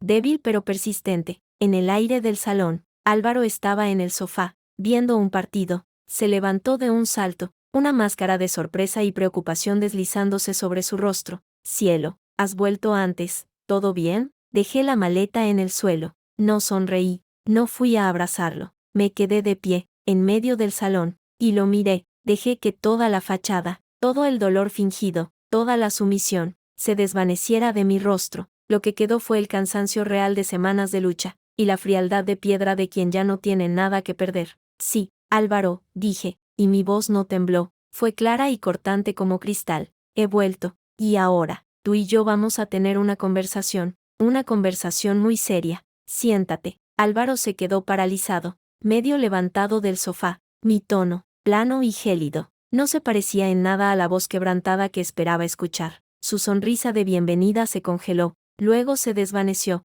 Mireia, ¿qué pasa? ¿Has tenido un mal viaje?, preguntó, forzando un hilo de preocupación conyugal, pero sus ojos, verdes y ahora alerta, me escrutaban buscando una grieta, un signo de mi vieja debilidad. He tenido un viaje muy esclarecedor, dije, sin moverme del centro de la habitación. Dejé que mi bolso cayera al suelo con un golpe sordo. Siéntate, Álvaro. He dicho que vamos a hablar. ¿De qué, cielo? Estás hablando de una forma muy rara. Intentó acercarse, con los brazos abiertos para un abrazo conciliador. Di un paso atrás. El rechazo fue tan físico que se detuvo en seco. De tu glioblastoma, de tu metástasis cerebral, de tu inminente y trágica muerte. Cada palabra era un dardo, lanzado con una calma que resonaba en el silencio del salón. O más bien, de la notable ausencia de todo ello. El color de su rostro cambió. No palideció, se puso lívido, como si le hubieran dado un puñetazo en el estómago. La máscara de enfermo terminal se resquebrajó, dejando al descubierto el pánico desnudo durante una fracción de segundo antes de que la indignación actuara como refuerzo. ¿Qué estás insinuando? ¿Estás bien de la cabeza? El estrés, el viaje, balbuceó, llevándose una mano al pecho, en un gesto que antes me habría hecho correr hacia él, pero que ahora solo vi como otro recurso teatral. Deja de actuar, Álvaro. He terminado de ver tu función, y he de decir que, aunque convincente, el guión tenía fallos de base. Cogí mi bolso, saqué la carpeta de plástico negro que contenía el compendio de su traición y la lancé sobre la mesa de centro. Entre nosotros, cayó con un golpe contundente. Ahí dentro está tu obra maestra, o mejor dicho, sus desechos. Él miró la carpeta como si fuera una serpiente. No hizo ademán de cogerla. ¿Qué es esa mierda? El principio de tu fin. Ábrela. Con movimientos lentos, forzados. Se acercó y abrió la carpeta. La primera cosa que vio fue la captura de pantalla del historial médico de la clínica Ruber. Dolor lumbar inespecífico. Sus ojos se dispararon hacia los míos, llenos de un horror genuino, pero no de enfermedad, de descubrimiento. Esto es una falsificación, tartamudeó. ¿De dónde has sacado esto? Alguien te está manipulando. De tu sistema interno, Álvaro. Lo obtuvo una auxiliar de clínica llamada Marta, por 2.000 euros. La avaricia rompe el saco. Y la de tu doctor Velasco tiene fugas por todos lados. Pasé la página por él, mostrando la foto de él y Sofía Roldán riendo frente al restaurante. Sofía, tu asesora financiera, y tu cómplice, la beneficiaria de tu testamento, que por cierto, también tengo aquí, señalé otro documento. Eso es mentira, ella solo me ayuda con las inversiones, gritó, pero su voz carecía de convicción. El sudor perlaba su frente. ¿Inversiones como Taurus? Sí, de eso también hay registro. Pasé las capturas de los movimientos bancarios, las transferencias a su cuenta, a joyerías, a la clínica. Pagaste 50.000 euros a Velasco por un diagnóstico falso. Mantienes a Sofía con el dinero que robas a tu propia empresa filtrando los planos del proyecto Nexus a Rodrigo Montes. Su nombre, en mi boca, fue como un segundo puñetazo. Álvaro se dejó caer en el sillón, sin aliento. Sí, lo sé todo, incluyendo la conversación que tuvisteis en el Club 31, donde Montes te dijo que el dinero no era problema, siempre que la enfermedad siguiera siendo tu coartada perfecta. No, no puedes. Su voz era un hilo roto. Puedo, y tengo. Saqué el móvil, conecté un pequeño altavoz portátil y pulsé play. La habitación se llenó de sus propias voces, claras y nítidas. Es la última entrega, los planos definitivos. Mi precio ha subido. El dinero no es problema, siempre que la enfermedad siga siendo tu coartada perfecta. Velasco tiene la parte clínica bajo control, pero es un avaricioso. Habrá que pagarle un extra por el certificado de defunción cuando toque. El sonido de su propia risa, cínica y complaciente, fue la estocada final. Álvaro se encogió en el sillón como si las palabras fueran latigazos. La máscara se había hecho añicos. Ya no quedaba rastro del hombre enfermo, ni del marido desesperado, solo un animal acorralado, con los ojos inyectados en sangre y la respiración entrecortada. Son montajes, jadeó, pero era un último y débil estertor. Grabaciones falsas, fotos trucadas. ¿Esto también es un montaje?, pregunté, colocando sobre la mesa la última foto, la que Leo había hecho desde el edificio de enfrente. Él y Sofía, brindando, con la maleta de dinero abierta y el certificado de defunción firmado por Velasco sobre la mesa. La imagen era inapelable. Al verla, algo se rompió dentro de él. El miedo se transformó en ira, en una rabia feroz y desesperada. Se puso de pie de un salto, la cara contraída por el odio. ¿Cómo te atreves? ¿Qué te has creído? Puta fisgona, son mis asuntos, todo lo he hecho por nosotros, para tener un futuro, para huir de esta vida de mierda, por nosotros, grité, por primera vez dejando estallar la furia que hervía en mí. Me mentiste, fingiste que te morías para robarme, para dejarme en la ruina y huir con tu puta amante, pagaste a un médico para que firmara tu sentencia de muerte. ¿Eso es hacerlo por nosotros? Sí, rugió, acercando su rostro al mío. Su aliento olía a alcohol barato y a pánico. Eres una ingenua. Mireia, vives en un mundo de color de rosa, el dinero, el poder. Eso es lo único real. Yo iba a tenerlo, y tú solo eras un peón. Un trámite, debiste firmar e irte callada, como la buena esposita que fingías ser. Las palabras, tan crudas, tan venenosas, no me dolieron, me liberaron, confirmaron cada una de mis sospechas. Ya no había duda, ya no había espacio para el dolor, solo para la acción. Pues ese trámite se ha convertido en tu juez, dije, recuperando la calma helada. Recogí la carpeta. Tengo copias de todo esto en manos de mi abogada, de Clara, y depositadas ante notario. Si no accedes a mis condiciones, mañana mismo esto llega a la policía, al colegio de médicos, a la junta de tu empresa, a tus padres y a todos los periódicos. Él palideció de nuevo. Tus padres. Esas dos palabras fueron un golpe bajo que le hizo tambalearse. No, no puedes hacerles eso.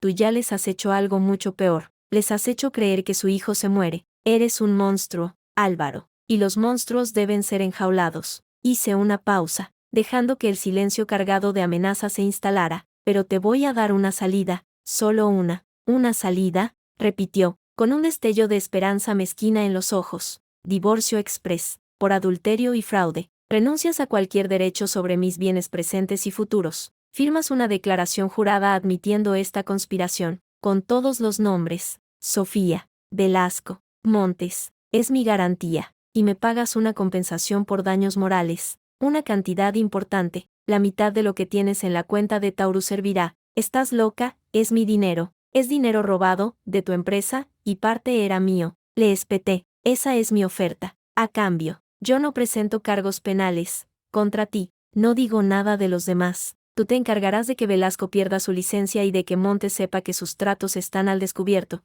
Ellos son tu problema. Él se pasó una mano por el pelo, mirando a su alrededor, como si buscara una salida física. Sus ojos se posaron en la carpeta. De repente, se abalanzó sobre ella, con la intención evidente de arrancármela o destruirla, pero yo era más rápida. La retiré y, con la otra mano, saqué de mi bolsillo un pequeño spray de defensa personal que Clara me había insistido en comprar. No lo usé, solo lo sostuve, firme, entre nosotros. No te acerques más, dije, y mi voz no tembló. Intenta tocarme o tocar estas pruebas, y el trato se cancela, y la siguiente persona que verá esto será el agente Delgado, de la Brigada de Delitos Económicos, a quien Clara ya tiene de contactado. Él se detuvo, jadeando, sus puños apretados. La frustración y el miedo libraban una guerra en su rostro. Podía ver los cálculos detrás de sus ojos. La maleta de dinero, la nueva vida con Sofía, su reputación, la cárcel y la imagen de sus padres, destrozados. ¿Y si firmo? ¿Qué garantías tengo de que no lo usarás igualmente? Preguntó, con voz ronca. Ninguna, dije con crudeza. Solo mi palabra. Pero piensa, si te denuncio, todo se sabe. Si firmas, al menos tienes la posibilidad de que yo cumpla, y tienes mi declaración jurada como rehén. Si yo la uso, tú podrías usar la mía. Es un pacto de destrucción mutua asegurada, el único que puedes hacer conmigo. Era una lógica perversa, pero era la única que un cerebro como el suyo podía entender. La codicia y el instinto de supervivencia lucharon. El instinto de supervivencia ganó. ¿Cuánto dinero? Preguntó, derrotado. 100.000 euros, transferidos a mi cuenta en los próximos 3 días, además de la renuncia a todo lo nuestro. Te quedas con tus deudas y con tu miserable nueva vida. 100.000 es una fortuna. Es lo que vale no ir a la cárcel, Álvaro, y no destruir a tus padres. Tienes hasta mañana a mediodía para decidir. Di media vuelta y empecé a caminar hacia la puerta. No iba a pasar otra noche bajo ese techo. ¿A dónde vas? Preguntó, y su voz sonaba pequeña, como la de un niño. A un hotel. Mañana a las 12, en el despacho de mi abogada, en la calle La Gasca, con los papeles listos, y con la transferencia iniciada. Si no estás, o si falta una coma de lo acordado, se desata el infierno. Me detuve en el umbral, sin volverme, y Álvaro, por el amor de Dios, dúchate, hueles a su perfume, es asqueroso. Salí, cerrándole la puerta en la cara. No hubo golpes, ni gritos, solo un silencio denso y cargado de odio al otro lado. Bajé las escaleras con las piernas temblando, pero no de miedo, de descarga, de adrenalina. Al llegar a la calle, la noche de Madrid me envolvió. Respiré hondo. La primera batalla había terminado, y la había ganado. Saqué el móvil y marqué. Clara, se acabó. Ha tragado. Prepáralo todo para mañana, y avisa a tu contacto de la policía, pero que esperen mi señal. La firma en el despacho de mi abogada,